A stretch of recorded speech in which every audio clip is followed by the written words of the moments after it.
Turma do Propósito, boa noite, meu querido irmão. Que alegria poder chegar até você. Muito obrigado por estar conosco. Véspera de feriado e nós estamos aqui juntos, meditando na Palavra de Deus. Hoje, capítulo 4 de Números. Você vai viajar, boa viagem. Você que vai descansar amanhã, descanse bastante, aproveite o feriado. Mas não esqueça do nosso propósito, um capítulo da Bíblia por dia, orar todos os dias por um motivo que você estabeleceu. Fazer isso, se possível, em família, tá? Tanto ler a Bíblia quanto orar. E também tentar mudar. Todos nós precisamos de mudança. Você sabe melhor do que ninguém a área aí que você precisa mudar. Vamos lá no capítulo 4 de Números. É um capítulo muito parecido com o capítulo anterior, porque ele vai nos mostrar aí como eu vou deixar aqui a imagem para vocês, acima, vai mostrar para nós as características de cada uma das tribos, das famílias, da tribo de Levi. Então, lembramos que Levi teve 3 filhos, Gerson, Merari e Coate, que deram origem a esses clãs, né? Os Gersonitas, os Meraritas e os Coatitas. E cada um tinha uma função, que está bem descrita aqui no capítulo de número 4. Então esses primeiros aqui, os Gersonitas, iriam cuidar da parte, especialmente da parte de tecido, de couro, do tabernáculo. O do meio, que são os Meraritas, vamos dizer, a turma do serviço pesado, pegava ali as tábuas, as estruturas, as estacas, as bases. E os Coatitas eram aqueles que iriam cuidar dos utensílios. Todos os utensílios do templo, vamos lembrar, tinha um altar, tinha os itens do altar, a pá, a grelha, tinha também, lá antes de entrar, a bacia, onde era lavado ali as mãos, também ia ter a mesa da preposição, haveria ali também o candeeiro de ouro puro, o altar do incenso, lá dentro, no Santo dos Santos, haveria a Arca da Aliança, com seus itens preciosos dentro, e também o véu ali que separava o santo do Santo dos Santos. Então, meu querido irmão, a tribo de Coate, aliás, a tribo de Levi, a família de Coate, iria cuidar disso. Dentro da família de Coate havia uma família especial, que era a família de Arão. Só eles seriam sacerdotes e sumos sacerdotes. Apenas a família de Arão. Os Coatitas, que é uma família a qual Arão pertencia, então só os descendentes de Arão seriam sacerdotes e sumos sacerdotes. E os Coatitas, os demais Coatitas, carregariam os utensílios em seus ombros. Os utensílios foram preparados para isso. Na confecção, o Senhor ordenou que deixasse ali argolas para que os varais fossem passados, e os levitas deveriam levar, né, a tribo de Coate deveria levar esses itens. Lembrando que só os sacerdotes podiam ter contato com eles. Os coatitas não podiam nem sequer olhar para esses itens, porque iriam morrer. Então o que os sacerdotes faziam? Eles embalavam, guardavam tudo, os itens do altar iam sobre o altar, a mesa levava os outros itens, a mesa podia ser carregada, o outro altar tinha argolas, a Arca da Aliança também, onde enfiava-se os varais. Tudo isso era coberto com um pano azul e o altar com um pano púrpura. Eu já expliquei os significados. O pano azul representa o céu. Então ali estavam utensílios que representavam a divindade, cobertos. E por que estavam cobertos? Porque, meu querido irmão, vamos lembrar que a glória de Deus é insuportável ao ser humano. Nós não podemos suportar a glória de Deus. Portanto, esses itens eles eram cobertos, simbolizando aí o poder de Deus, a glória de Deus, simbolizando também que aqueles itens que estavam sendo carregados ali tinham uma representatividade para além da terrena. Eles apontavam para as coisas do céu, para aquilo que nem olhos haviam visto, nem ouvidos haviam ouvido, nem jamais havia penetrado no coração humano o que Deus estava para fazer. A gente sabe que pelo Espírito Santo de Deus, no Novo Testamento, né, depois da vinda de Cristo, nós somos capazes de saber, porque o Espírito Santo habita em nós e Ele que nos instrui quanto à verdade. Então, pelo Espírito Santo, nós sabemos que todos esses elementos apontavam aí para Jesus Cristo.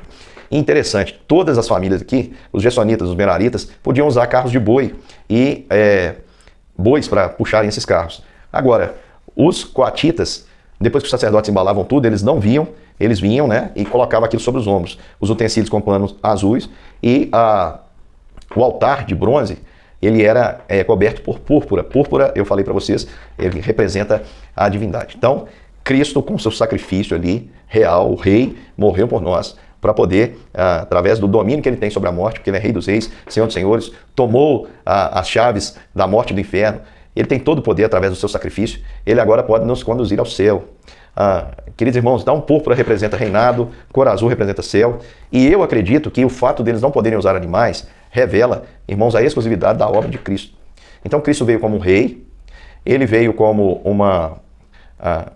ele ao mesmo tempo representado pelos utensílios, ele é representado pelos sacerdotes que fazem o sacrifício, ele mesmo faz o sacrifício, mas não de animais, ele mesmo se entrega por nós, como Jesus disse, ninguém tira a minha vida de mim, pelo contrário, eu espontaneamente a dou.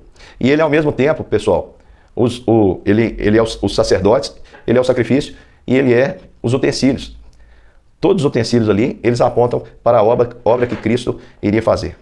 Lembre que primeiro havia o sacrifício, primeiro acontecia o sacrifício de sangue, lá dentro haveria de um lado luz, do outro o pão, representando Cristo, aquilo que sacia a nossa alma e aquilo que ilumina os nossos caminhos. E, portanto, era possível, através da luz daquele candelabro de ouro puro, enxergar o altar de incenso, onde o altar de incenso era ali também colocadas, né, aquele azeite especial, aquele incenso especial, aquela especiaria que subiria como fumaça à presença do Senhor. Aquele incenso representa as orações dos santos à luz da palavra. E a gente sabe que as nossas orações são aceitas apenas pelo intercessor, porque ela é feita pelo nosso intercessor Jesus Cristo. E quando Cristo se sacrifica fora, no altar, quando ele derrama a sua vida na cruz, a Bíblia diz que o véu se rasgou de cima para baixo. Deus vem e tira, por sua poderosa mão divina, a separação entre ele e os homens. O nosso pecado já não nos separa. Por quê? Porque o preço foi pago. Então preste atenção. Cristo é ao mesmo tempo o sacerdote, porque é ele que presta o sacrifício, ele é o sacrifício, e ele é representado pelos utensílios do templo.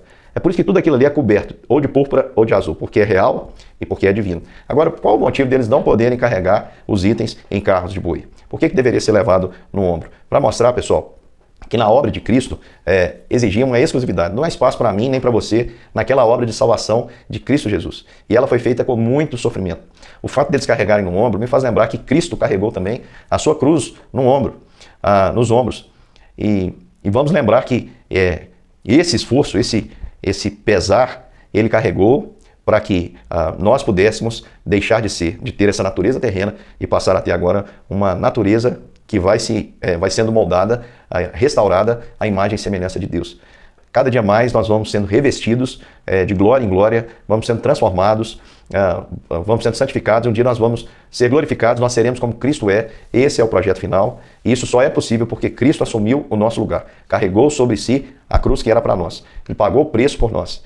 Ele, como levita, não da tribo de Arão, a Bíblia diz que ele não era sacerdote da ordem de Arão, mas ele é sacerdote da ordem de Melquisedeque. Melquisedeque é um personagem que aparece em Gênesis, quando o Senhor chama Abraão, pai da fé. Abraão estava ali engatinhando na fé, e Melquisedeque já era sacerdote do Altíssimo. De onde ele saiu, nós não sabemos.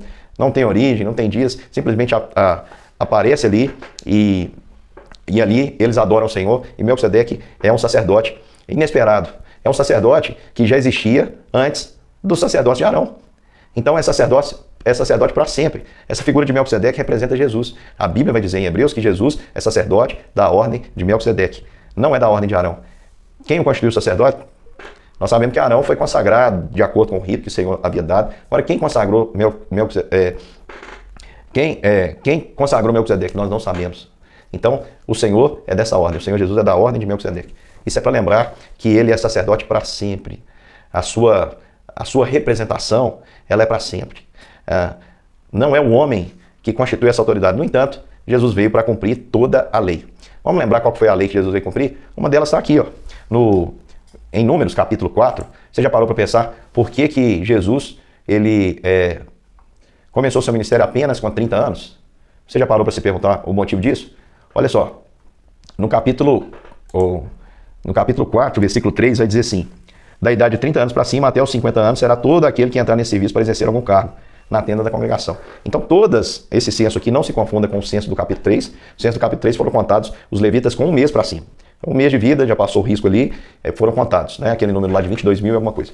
E aqui, no capítulo 4, é o censo apenas dos que tinham mais de 30 anos. O sacerdote seria de 30 a 50 anos. 50 anos, o sacerdote deveria aí aposentar, né? Deixar a vez para que outro pudesse servir. Então preste atenção, meu querido irmão. Também na tribo dos coatitas tinha que ter 30 anos. E o Senhor Jesus, ele veio para cumprir toda a lei. E qual que é o simbolismo desses 30 anos? Por que Jesus não começou antes? Lembra que a idade para ir à guerra, em Números 1, é acima de 20 anos? Guerrear guerras humanas é fácil, meu querido irmão. Servir a Deus, você precisa ser homem. Então, para você entrar numa guerra, lutar,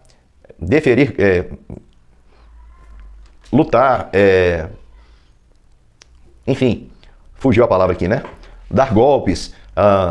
Naquela época não tinha armas de fogo, mas embanhar uma espada, enfim, para você ser um soldado, para você brigar, você precisava apenas ser jovem. Qualquer jovem é capaz de brigar, qualquer criança é capaz de brigar, é capaz de lutar. Agora, servir em consagração, para que você faça isso, é preciso que você alcance a maturidade. Esse é o símbolo.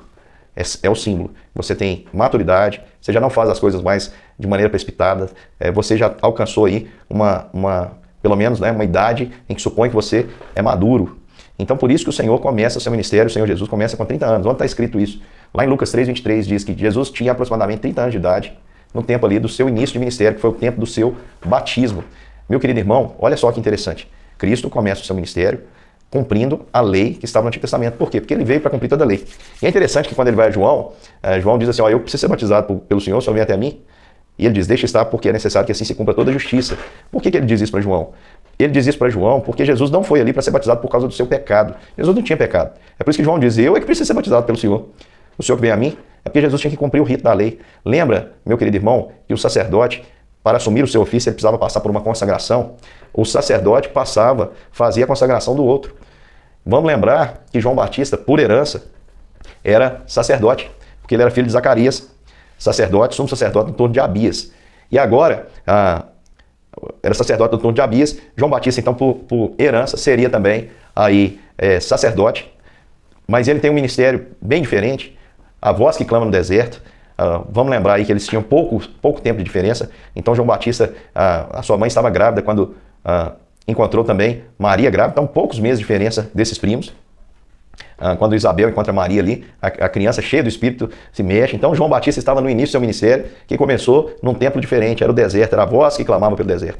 E o Senhor Jesus então vai até ele, para que ele fosse consagrado, para que ele preparasse o caminho para o Senhor. Ele anunciava o arrependimento, mas ele estava ali também para fazer aquela consagração. É muito interessante porque ali tem um aspergir de água sobre Cristo, mas cadê o sangue? Cadê a unção? Cadê o óleo? O óleo, irmãos, desceu não mais como sombra, como elemento, porque o óleo apontava para essa realidade. João viu descer sobre aquele sacerdote consagrado, iniciando seu ministério, o Espírito Santo de Deus. O Espírito Santo desceu sobre ele como uma pomba. E Jesus, então, inicia o seu ministério, cumprindo todo o seu ofício como sacerdote. Isso é lindíssimo, irmão. E está na Bíblia aqui apontando. Agora você sabe a razão por que Jesus esperou até os 30 anos para começar o seu ministério, porque era uma questão da lei. E Jesus não podia deixar de cumprir um ponto sequer da lei. Portanto, meu querido irmão, nós temos aqui essa aplicação. Jesus é ao mesmo tempo o sacerdote, Jesus é ao mesmo tempo o sacrifício, Jesus é ao mesmo tempo representado pelos utensílios. Tudo representa Jesus Cristo aqui. E por que aquela tribo, só os coatitas poderiam carregar? Porque essa obra, irmãos, pertence a alguém específico, alguém consagrado especificamente, que é Jesus Cristo.